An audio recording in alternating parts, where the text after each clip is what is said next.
మంచు జల్లు ప్రేక్షకులకు శుభమగునుగాక. ఈరోజు మనం ఆది కాండంలోని స్త్రీలు అనే అంశాన్ని రెండో భాగం గురించి ధ్యానించుకుందాం. గత వారంలో మనం అవ్వని గురించి, అలాగే మరి నోవా భార్య, అతని కోడళ్ళు, ఆ తర్వాత సారా గురించి ధ్యానించుకున్నాం. ఈరోజు హగార్ని గురించి తెలుసుకుందాం. ఎందుకంటే బైబిల్ గ్రంథంలో ఉన్న ప్రతి వ్యక్తి ద్వారా దేవుడు మనకు ఒక పాఠాన్ని నేర్పిస్తారు.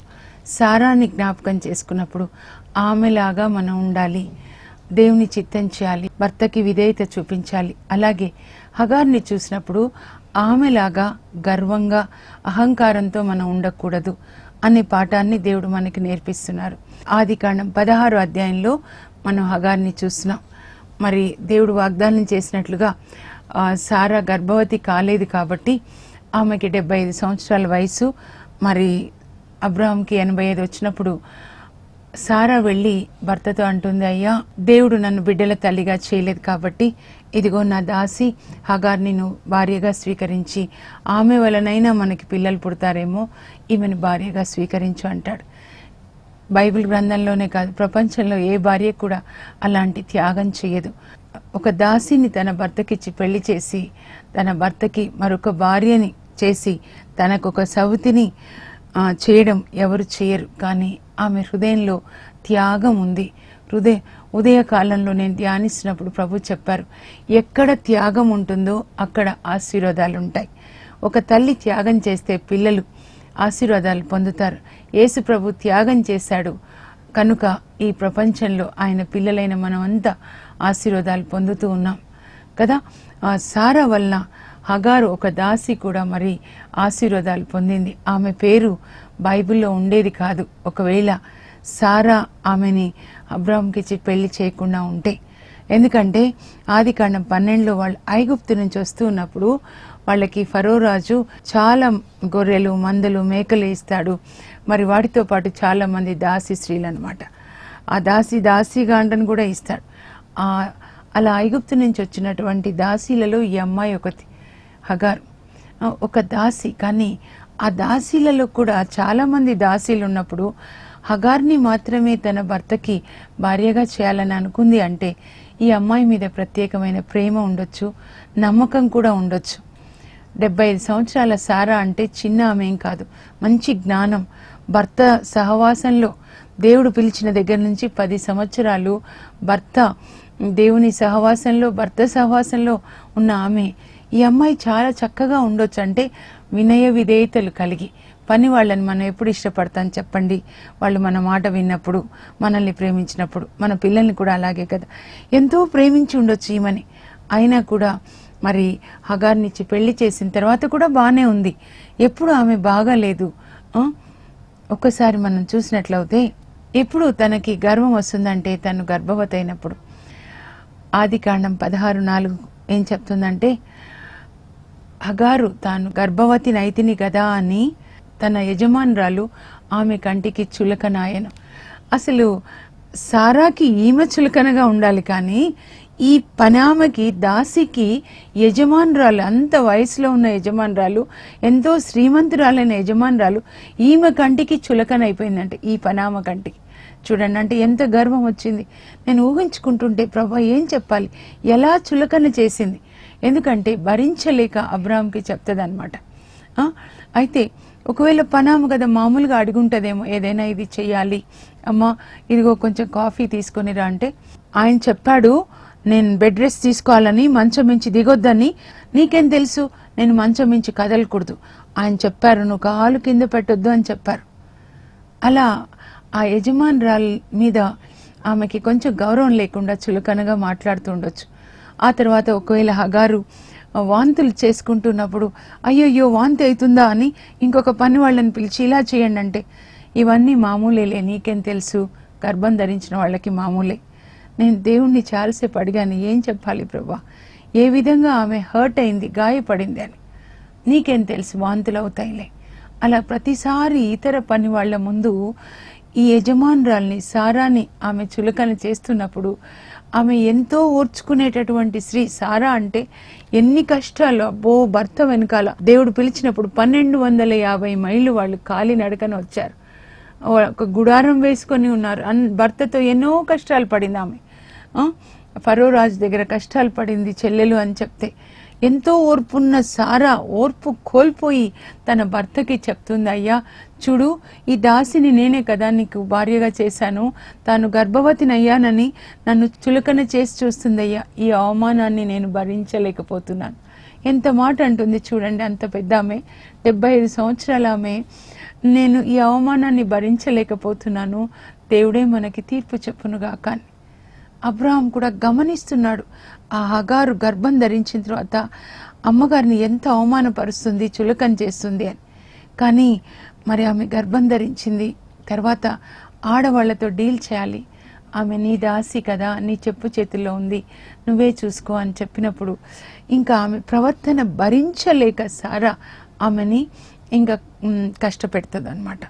కాల రాస్తుంది అని చెప్పారు. అప్పుడు ఆమె పోరు పడలేక ఆమె ఎడారికి వెళ్ళిపోతుంది.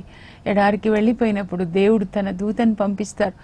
అబ్రహాం యొక్క కుమారుడు ఆమె గర్భంలో ఉన్నాడు, ఆమె అలా పారిపోతుంది. హగార్ అంటే పేరుకి అర్థం ఏంటంటే, హగారు అంటే పలాయనం అని అర్థం అనమాట. అలా పేరుకు తగ్గట్టుగానే పలాయనం అయిపోతుంది అనమాట. ఎడారికి వెళ్ళిపోతుంది. చక్కగా ఒక అబ్రహాం యొక్క భార్యగా ఎంతమంది పనివాళ్ళు, ఎంత పేరు, అవన్నీ విడిచిపెట్టి గర్వం అహంకారం వల్ల పారిపోతుంది. అప్పుడు దేవుడు దూతను పంపించి ఏమని మాట్లాడతాడు ఆమెతో అంటే, సారా దాసివగు హగారు, నువ్వు ఎక్కడి నుంచి వచ్చావు, ఎక్కడికి వెళ్ళిపోతున్నావు, నీ యజమానురాల దగ్గరికి తిరిగి వెళ్ళి ఆమెకి అణిగి మణిగి ఉండు. నీవు అబ్రహాము భార్యగా నేను చూడట్లేదు, సారా దయని పట్టి నువ్వు అబ్రహాం భార్య అయ్యావు, కానీ అసలైతే నువ్వు దాసివే, సారా దాసివి.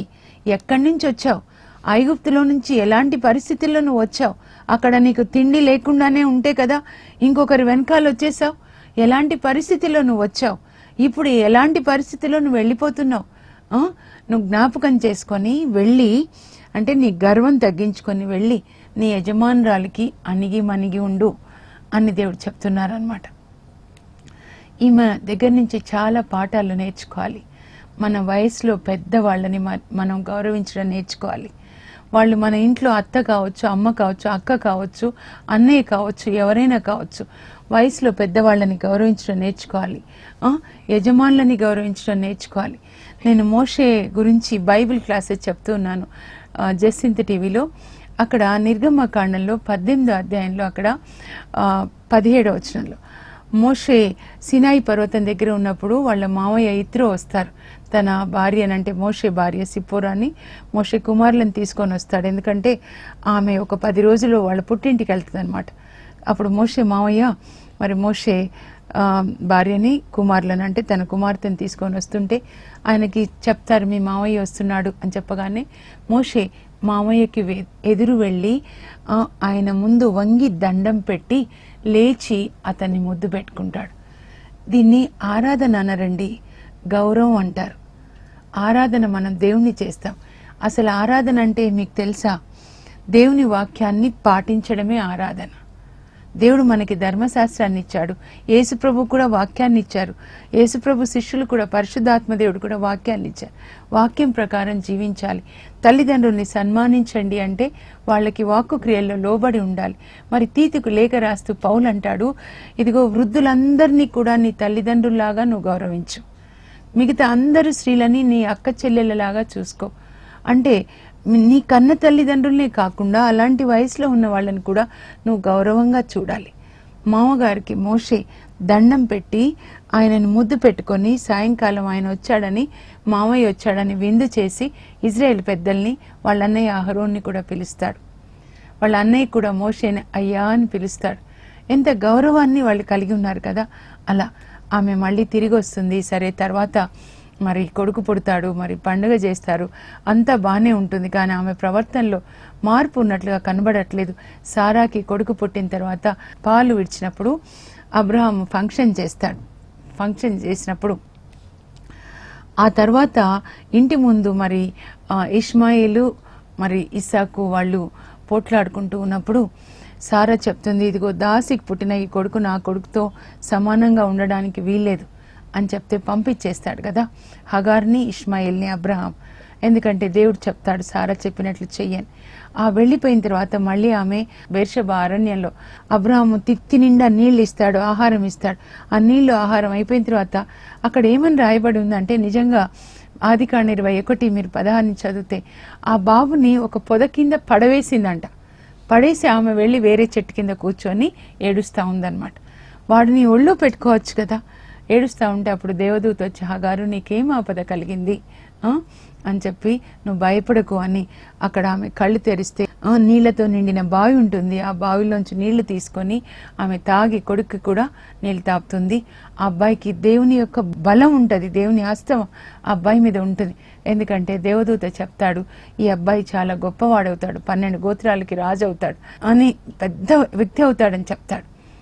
అయితే ఆ తర్వాత ఆమె ఏం చేసింది, అక్కడి నుంచి మళ్ళీ తిరిగి మరి అబ్రహాం దగ్గరికైనా రావచ్చు, కానీ మళ్ళీ ఐగుప్తుకే వెళ్ళిపోయింది. చూడండి, వెళ్ళి అక్కడ ఐగుప్తు పిల్లని ఇష్మాయేల్కి పెళ్లి చేస్తుంది. అంటే దేవుడు తనని 2 సార్లు దూతను పంపించి కాపాడారు.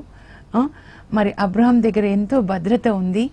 కానీ ఈమె ఈ హగారు లోపల ఏమీ మార్పు రాలేదు. మళ్ళీ ఐగుప్తుకి వెళ్ళి ఐగుప్తు పిల్లల్ని పెళ్లి చేసి అక్కడ మళ్ళీ విగ్రహారాధనకి ఆమె మళ్ళీ తిరిగి వెళ్ళిందనమాట. అందుకే దేవుడు హగార్ని పంపించమంటాడు. అబ్రహాంకి చాలా బాధ అయినా కూడా సారా పంపించమన్నప్పుడు దేవుడు ఎందుకు పంపించమన్నారంటే, అబ్రహాంని విగ్రహారాధన నుంచి ఆయన వేరు చేసి తీసుకొని వచ్చాడు. కానీ ఇక్కడ హగారు ఇష్మాయేలు వీళ్లతో ఉన్నట్లయితే మళ్ళీ కథ వెనక్కి వెళ్ళిపోతుందన్నమాట. కాబట్టి పంపించేసేమని చెప్తాడు. అబ్రహాంని వేర్పరచుకున్నాడు కాబట్టి. అంతేకాకుండా ఈ హగారు ఒకవేళ లోబడి ఉంటే, అమ్మగారు అని ముందు ఎలా ఉందో అలాగే ఉంటే సారా తప్పకుండా ప్రేమగా చూసుకుని ఉండొచ్చు కదా.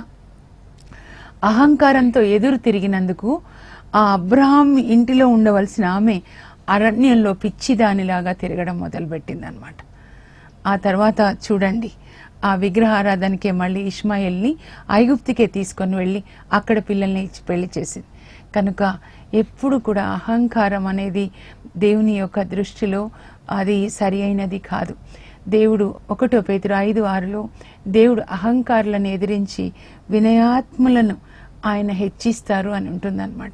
కనుక హగార్ లాగా మనం ఉండొద్దు. మీరు ఒక పని చేసే చోట ఉండొచ్చు, మీరు వినయం కలిగి ఉండండి, వాళ్ళకి తగినట్లుగా ఉండండి, ఎదురు తిరిగి మాట్లాడకూడదు. నాకు ఒక బాధ అయిన మాట నేను చెప్తున్నాను.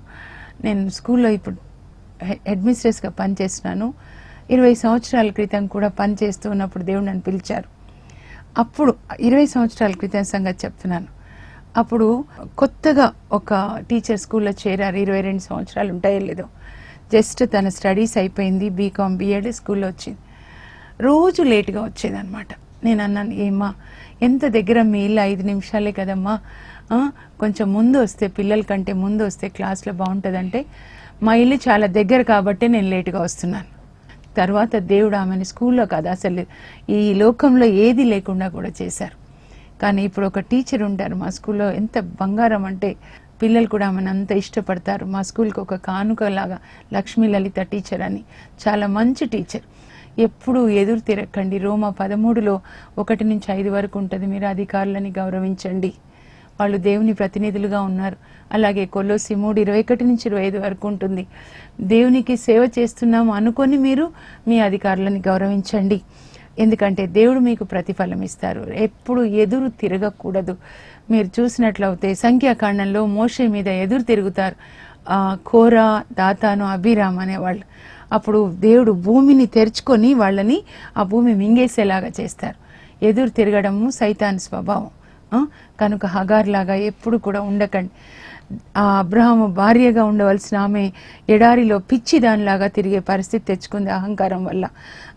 ఈ పాఠం మనం హగార్ నుంచి నేర్చుకోవాలి. ఆ తర్వాత 19వ అధ్యాయానికి వస్తే అక్కడ లోతు భార్యని మనం చూస్తున్నాం. అక్కడ 19వ అధ్యాయంలో దేవుడు ఏం చెప్తారంటే, వెనక్కి 17వ వచనంలో దేవదూత చెప్తారు, మీరు తొందరగా వెళ్ళిపోండి, లోతు భార్య కుమార్తెలు ఇద్దరు వెళ్ళిపోండి, ఎందుకంటే దేవుడు అగ్నిని పంపించి సొదొమ గొమొర్రా నాశనం చేస్తున్నారు, వెళ్ళేటప్పుడు వెనకకి తిరిగి చూడకండి అని చెప్తారు. కానీ 19:26లో అలా వెళ్తూ ఉన్నప్పుడు 4 కలిసి లోతు భార్య వెనక్కి తిరిగి చూస్తుంది. ఆ మాటని యేసు ప్రభువు రెండవ రాకడ సూచనల గురించి చెప్తూ మరి లూకా సువార్త 17:32లో చెప్తాడు, మీరు ఆ మనుష్య కుమారుడు వచ్చినప్పుడు మిద్దె మీద ఉన్న వాళ్ళు కిందికి రాకూడదు సామాగ్రి తీసుకోవడానికి అని చెప్తారు. అంటే అర్థం ఏంటంటే, లోతు భార్య ఎందుకు వెనక్కి తిరిగి చూస్తుంది? తన ఇల్లు జ్ఞాపకం, మా ఇల్లు ఎంత మంచి కంఫర్టబుల్గా ఉంది, కూతుర్లకు పెళ్ళిళ్ళు అనుకున్నాం, అల్లుళ్ళని సెటిల్ అయిపోయారనమాట. అంటే కూతుర్ల పెళ్ళిళ్ళకి రెడీ అవుతుంది కాబట్టి చాలా సామాన్లు కూడా రెడీ చేసి ఉండొచ్చు. అందువల్ల ఆ వెనక సామాన్ల కొరకు వెనక్కి తిరిగి చూసింది, ఇంటి కొరకు ఉప్పు స్తంభం అయిపోయింది. అందుకే పౌలు అంటాడు కొలస్సీ 3:1-2లో చూస్తే, మనము ఇప్పుడు మనం క్రీస్తుతో పాటు లేచాం కాబట్టి మన హృదయాలు పరలోకం మీద ఉండాలి, భూలోకం మీద వద్దు అని చెప్పి ఆమె ఈ లోక వస్తువుల కొరకు వెనక్కి తిరిగి చూసేది. ఈ లోకం కొరకు మనం దేవుని యొక్క ఆజ్ఞలు ఎప్పుడూ కూడా మనము ఉల్లంఘింపరాదు. అది చిన్న ఆజ్ఞ కావచ్చు కానీ పాటించాలి. ఎవరైనా దేవుడు చెప్తే చేస్తానంటే, దేవుడు తల్లిదండ్రుల ద్వారా చెప్తారండి, మీ పెద్దల ద్వారా చెప్తారు, ఆఫీస్లో మీ అధికారుల ద్వారా మాట్లాడతారు, మీ అమ్మమ్మ తాతయ్య ద్వారా మాట్లాడతారు. మీరు తెలుసుకోవాలి, మీరు పని చేసే చోట ఎక్కడికి వెళ్ళినా సరే నేను విధేయత కలిగి ఉంటాను. 20 సంవత్సరాల్లో నేను స్కూల్లో పనిచేశాను, మా మామగారి స్కూలే. అందరికంటే అక్కడ ఉన్న టీచర్స్లో 700 మంది ఇప్పుడు ఎప్పుడైనా దాదాపు అటు ఇటుగా ఉంటారు అన్ని స్కూల్స్లో. 9 సార్లు ట్రాన్స్ఫర్ చేసింది నన్ను ఒక్కదాన్నే. టీచర్ నుంచి ప్రిన్సిపల్గా, ప్రిన్సిపల్ నుంచి టీచర్గా ఏది చేసినా నేను ఆయనకి విధేయత చూపించాలి అనుకున్నాను. స్కూల్లో వచ్చినప్పుడు ఎప్పుడు మా మామగారిలాగా నేను ప్రవర్తించలేదు. ప్రిన్సిపల్ సార్ అని పిలుస్తాను. జీతం తీసుకునేటప్పుడు అందరు టీచర్స్తో పాటు లైన్లో నిలబడి అందరితో పాటు నా పేరు ఎక్కడ ఉంటే అక్కడే తీసుకున్నాను. ఎప్పుడు ఇంకా ఎక్కువే చేశాను. ఇంకా ట్రాన్స్ఫర్ చేసినప్పుడు చాలా మంది ఎదురు తిరిగారు కానీ నేను ఎప్పుడు తిరగలేదు. ప్రభు ఇప్పటికి కూడా నాతో చెప్తారు, నువ్వు ఎక్కడ వెళ్తే అక్కడ విధేయత కలిగి ఉండు.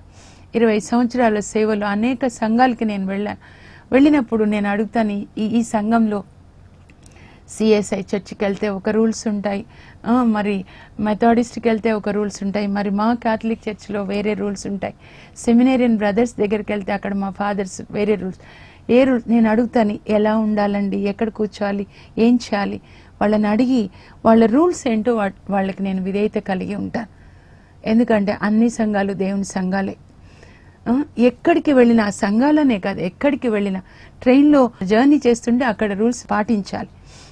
లోతు భార్య వెనక్కి తిరిగింది అంటే అర్థం ఏంటంటే అవిధేయత చూపించింది.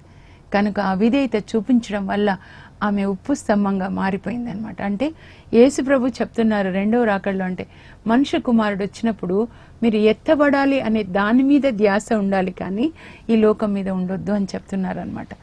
అవిధేయత, ఈ లోకం వస్తువుల మీద దేవుని కొరకు అవిధేయత చూపించడం మనం చేయకూడదు. అలాగే 24వ అధ్యాయానికి వస్తే రిబేకాని మనం చూసినాం. అబ్రహాం యొక్క కోడలు, మరి వాగ్దాన పుత్రుడైన ఇస్సాకు భార్య, 12 గోత్రాలకి మూల పురుషులైనటువంటి 12 మందికి కూడా 12 గోత్రాలకి మూల పురుషుడైన యాకోబుకి తల్లి. ఎంత ధన్యత కదా!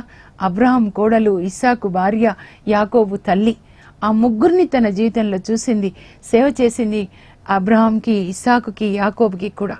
బైబిల్లో చాలా ధన్యత కలిగిన స్త్రీలలో ఈమె కూడా ఒకటి.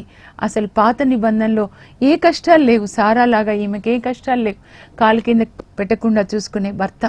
ఈమె లక్షణాలు ఏంటి అని ఫస్ట్ నాకు నచ్చింది ఏంటంటే, ఆదికాండం 24లో బావి దగ్గరికి వస్తుంది, ఎలియాజరు ఉన్న బావి దగ్గరికి. ఆమె వస్తూ ఉంటే కడవ భుజాన పెట్టుకొని, అక్కడ పరిశుద్ధాత్మ దేవుడు ఏం చెప్తాడంటే, రిబేకా కడవ భుజాన పెట్టుకొని బావి దగ్గరికి వస్తుంది. ఆమె అందగత్తే, మగపోడిమి ఎరుగని కన్య. ఆడపిల్లలందరికీ చెప్తున్నాను, మీ పెళ్ళిళ్ళకి ముందు మగవాళ్ల నీడ మీ మీద పడకూడదు. అదే క్వాలిఫికేషన్ మీరు చూడండి. మీ కొడుకులకి కోడళ్ళని తెచ్చుకునేటప్పుడు ఏం చదివింది, ఏ జాబ్ కాదు, ఆ అమ్మాయి పరిశుద్ధంగా ఉందా లేదా. దేవుని దృష్టిలో కావాల్సిన క్వాలిఫికేషన్ ఇదే. ఆయన పరిశుద్ధుడు కనుక మనం పరిశుద్ధంగా ఉండాలని కోరుకుంటాడనమాట. పెళ్లికి ముందు మగవాళ్లతో తిరగడం, మా ఫ్రెండ్స్ అని చెప్పడం, ఇది కల్చర్ కాదు, ఇట్ ఈస్ సిన్. నేను చెప్తున్నాను, పరిశుద్ధత దేవుని పరిశుద్ధత మారదు. కానీ సైతాను పాపమే రోజు రోజు మారుతూ ఉంటుంది. వస్త్రధారణలో మార్పులు, తిరగడంలో భయం లేకుండా పబ్ సెంటర్స్కి పోవడం, రాత్రి పగలు లేకుండా ఆడపిల్లలు ఉండవలసిన తీరులో లేకుండా అలా ఉండకూడదు. మగపోడిమి ఎరుగని కన్య, వివాహానికి ముందు మీ జీవితంలో ఎవరుండొద్దు. మీ తల్లిదండ్రులు వివాహం చేసిన తర్వాత చర్చిలో పరిశుద్ధమైన ఆ దేవుని సన్నిధిలో వివాహం జరగాలి. మీ పాస్టర్ గారి చేతుల మీదుగా, మీ ప్రీస్ట్ చేతుల మీదుగా జరగాలి. ఆ తర్వాత మిమ్మల్ని సంపూర్ణంగా మీ భర్తకి సమర్పించుకోవాలి. ఆ తర్వాత ఆమె ఈ ఎలియాజర్ అంటాడు, అమ్మ కొంచెం నీళ్లు పోస్తావంటే, ఓ అదేం భాగ్యం అని దిగుడు బావిలోకి దిగి నీళ్లు తెచ్చిపోస్తుంది. తాగుతుంటే ఒంటెల్ని చూసి, మీ ఒంటెలకు కూడా నీళ్ళు పోస్తానండి. ఆయన అడిగాడు, నాకు నీళ్లు పోయమ్మని. ఆమె అంటుంది, ఆయనతో పాటు ఆయన ఒంటెలకి కూడా నీళ్ళు ఇస్తాను. ఈరోజు ఉదయకాల ప్రార్థన, మా కుటుంబ ప్రార్థనలో మేము మత్తయి సువార్త 5వ అధ్యాయం చదువుతుంటే మా హస్బెండ్ ఒక్కొక్కటి చదువుతున్నారు. 5:41 ఒకరు నిన్ను అర్ధకోశం రమ్మని అడిగితే అతనితో పాటు ఒక కోశం వెళ్ళు, అంటే క్రోశం వెళ్ళు. If somebody ask you to come for 1 mile with him, go with him for 2 miles. మా హస్బెండ్ అన్నారు, ఏంటి దీనికి అర్థం అని. దీనికి అర్థం ఇదే, నాకు కొంచెం నీళ్లు పోయామంటే ఒంటెలు కూడా నీళ్లు పోస్తాను.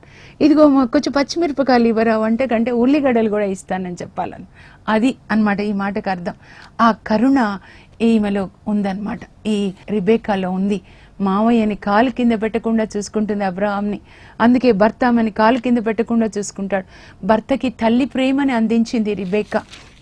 పిల్లలు కడుపులో ఉన్నప్పుడు వాళ్ళ పోట్లాడుకుంటుంటే వాళ్ళ కొరకు ప్రార్థించిన తల్లి ఈమె. ఆదికాండం 25:21 మనం చూసినాం. ఆ తర్వాత ఇంకా వీళ్ళ ఇంటికి వచ్చిన కోడళ్ళు అనమాట. ఈ రిబేకా, ఇస్సాకు వాళ్ళ ఇంటికి వచ్చిన కోడళ్ళు ఆమె యాకోబు యొక్క భార్యలు అనమాట, లియా అలాగే రాహేలు. ఆదికాండం 29:15 నుంచి 30 అధ్యాయంలో మనం చూద్దాం. అక్కడ పాపం యాకోబ్కి వాళ్ళ నాన్న చెప్తాడు, ఇస్సాకు మీ మావయ్య ఇంటికి వెళ్తున్నావు, మీ మావయ్య పిల్లల్లో, మీ మావయ్య కూతుర్లలో ఒక్క కూతురుని నువ్వు పెళ్లి చేసుకొని. కాబట్టి ఇంటికి వెళ్ళకముందే మావయ్య కూతురు ఉంది, ఆ కూతురు నాకు భార్య, ప్రేమ వచ్చేస్తుంది అనమాట. అప్పుడు చూడడం రాహేల్ని చూస్తాడు. అప్పుడు రాహేల్ని పెళ్లి చేసుకుంటానని వాళ్ళ మావయ్యకి చెప్తాడు. 7 సంవత్సరాలు గొర్రెలు కాస్తా మావయ్య, మీ అమ్మాయిని నేను ప్రేమించినందుకు అని. మావయ్య ఆధీనంలో ఉంది కాబట్టి పెళ్లికి ముందు తండ్రి పూర్తి హక్కు ఉంటుంది తండ్రికి పిల్లల మీద.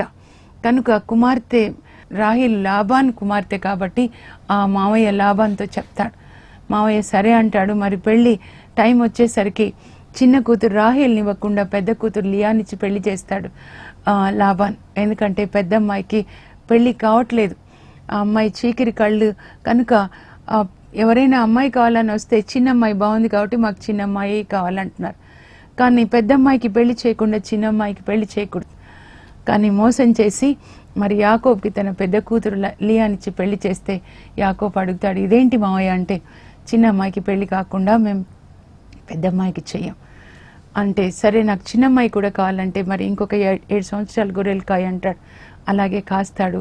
మరి మావయ్య ముందే అమ్మాయిని ఇచ్చి పెళ్లి చేస్తాడు. పెద్ద అమ్మాయి పెళ్లి చేసిన 7 రోజులకు చిన్న అమ్మాయిని ఇచ్చి పెళ్లి చేస్తాడు. మాట ఇచ్చినట్లే యాకోబు 14 సంవత్సరాలు గొర్రెలు కాస్తాడు. అయితే అక్కడ బైబిల్ ఏం రాశాడంటే, లియా భర్త ప్రేమని నోచుకొనకపోవట వలన, లియా భర్త ప్రేమను నోచుకొనకపోవట దేవుడు చూసి ఆమె గర్భాన్ని తెరిచి ఆమెకి సంతానాన్ని ఇచ్చారు. దేవుడు ప్రతిరోజు మనల్ని చూస్తాడు తెలుసా, ప్రతి నిమిషం బ్యాలెన్స్లో చూస్తాడు. ఇక్కడ ఎప్పుడు రాహేల్ కొంగు పట్టుకొనే తిరుగుతున్నాడు యాకోబ్. మరి లియా నిర్లక్ష్యం చేయబడింది అనమాట. కనుక అప్పుడు ఆమె గర్భాన్ని తెరిస్తే ఆమెకి కొడుకు పుడితే లియా అంటుంది, దేవుడు నా బాధను చూశాడు, నా బాధను చూసి నా భర్త ప్రేమకి నేను నోచుకున్న లేదు అని చూసి నాకు కుమారుని ఇచ్చాడని రూబేన్ అని పేరు పెట్టుకుంటా, అంటే చూచుట అనమాట. అలాగే మళ్ళీ రెండోసారి గర్భం ధరించి కుమారుని కంటే నేను నా భర్త అనురాగానికి నోచుకొనలేదని దేవుడు విని నాకు ఇంకో బిడ్డనిచ్చాడని అతనికి షిమియోను అని పేరు పెట్టుకుంటుంది. ఆ తర్వాత 3వ కొడుకు పుడితే అతనికి లేవి అని పేరు పెట్టుకుంటుంది. కానీ యాకోబు ప్రవర్తనలో ఏ మార్పు కూడా రాదు. ఇంకా 4వ కొడుకు పుట్టినప్పుడు ఇంకా నేను దేవుణ్ణి స్తుతిస్తాను అని ఆమె దేవుణ్ణి స్తుతించడం మొదలు పెట్టుకుంటుంది. దేవుణ్ణి స్తుతిస్తాను అని 4వ బాబుకి యూదా అని పేరు పెడుతుంది అనమాట. యూదా అంటే దేవుని స్తుతి. ఇంకా ఈ భర్త ప్రేమ కోసం ఆమె పరిగెత్తట్లేదు. సాయంకాలం వస్తే ఈమె ఎదురెళ్తుంది భర్త కోసం. కానీ ఆయన రావడంతో రాహేలు అని రాహేల్ దగ్గరికి వెళ్తాడు. నాకు నీళ్లు పెట్టు, స్నానానికి నాకు అన్నం పెట్టు అని. భర్త ప్రేమ నోచుకోవట్లేదు. తండ్రి కూడా చూస్తున్నాడు, ఏం చేయలేకపోతున్నాడు. ఆమె దేవుణ్ణి స్తుతించడం మొదలు పెడుతుంది. ఎందుకు? నేను ఆయన వైపు చూడాలి, దేవుని స్తుతిస్తానని స్తుతిస్తుంటే దేవుని స్థుతిలో పెరిగిన ఈ పిల్లలు పెద్దవాళ్ళైపోయి చూడండి, ఆ యూదా నుంచి యేసు ప్రభు పుడతాడు, ఆ యూదా నుంచే ఇదిగో స్తుతించేటటువంటి దావీదు పుడతాడు. దేవాలయాన్ని కట్టి 4000 మంది స్తుతించడానికి అక్కడ ఎల్లప్పుడూ స్తుతి జరిగేలాగా యెరూషలేములో చేస్తాడు. 3వ కొడుకు నుంచి వచ్చినటువంటి మోషే, అహరోను యాజకత్వం, అహరోను వంశం యాజకులు అవుతారు. మోషే మహానాయకుడు అవుతాడు. మరి 12 గోత్రాలు, ఇప్పటి అసలు బైబిల్ ప్రారంభం నుంచి ఇంకా బైబిల్ అంతా 12 గోత్రాల మీదే ఉంటుంది. ఈ 12 గోత్రాలు దేవుడు ఏర్పాటు చేసుకున్న 12 గోత్రాలలో 6 గోత్రములకు ఈ లియా తల్లి అవుతుందని అప్పుడు ఆమెకు తెలియలేదు. మనం రూబేను అని పిలిచినప్పుడు ఆ పేరు పెట్టిన తల్లి ఎంతో బాధపడి ఆ పేరు పెట్టింది. షిమ్యోను అని పిలిచినప్పుడు ఆ తల్లి ఎంత బాధతో ఆ పేరు పెట్టిందో. కానీ అప్పుడు ఆమె ఎవరి భర్త ప్రేమను పొందలేదు, అవమానించబడింది, చెల్లెల ముందు, పనివాళ్ల ముందు నిర్లక్ష్యం చేయబడింది. కానీ ఆమె నిర్లక్ష్యం ఎందుకు దేవుడు అలా చేశారంటే, భర్త నిర్లక్ష్యం చేస్తే ఆమె దేవుని వైపు తిరుగుతుందని, ఆమె దేవుని స్తుతిస్తుంటే ఈ పిల్లలు గొప్పవాళ్ళు అవుతారని. మీరు మీ భర్త నిర్లక్ష్యం చేసినప్పుడు మీరు విచారించకండి, దాని వెనుక దేవునికి ఒక ప్రణాళిక ఉంటుంది. ఆమె నిర్లక్ష్యం చేయబడింది, కానీ ఆమె నుండి 6 గోత్రాలు వచ్చాయి, ఇజ్రాయేల్ గోత్రాలు. ప్రపంచ చరిత్ర తర్వాత దేవుని యొక్క చరిత్రలో ఈ 12 గోత్రాలు ఎంత ముఖ్యమైన పాత్రని వహించాయో మీరు చూడండి. ఈ జీవిత కాలంలో మీ కష్టాలు వస్తే తర్వాత తరానికి మీరు పరలోకంలో బ్యాంకులో దీవెనలు దాస్తున్నారని మరవకండి. ప్రార్థన చేసుకుందాం. పరలోకపు మా తండ్రి, బైబిల్లో అనేక మంది స్త్రీలు, ముఖ్యంగా ఆది కాండంలో స్త్రీల ద్వారా మాకు అనేక పాఠాలు నేర్పించారు ప్రభా. నాయన, మేము ఈ సమయంలో భర్త నిర్లక్ష్యం చేయబడిన ఏ కష్టాలున్నా రానున్న దినాల్లో అవన్నీ మా పిల్లలకి ఆశీర్వాదకరంగా మారుతాయని నాయన మేము నమ్మి విశ్వసించి విశ్వాసంతో ముందుకు వెళ్ళడానికి కృప దయచేయండి. మా శ్రమలు మా పిల్లలకి ఆశీర్వాదాలని జ్ఞాపకం ఉంచుకునే కృప దయచేయండి. యేసు నామములో అడుగుచున్నాం తండ్రి, ఆమేన్. For information, please contact us. Our address, Mrs. Jacinta Rani, 214 Pavani Estates, near St. Anthony's High School, Himayat Nagar, Street number 8, Hyderabad 29,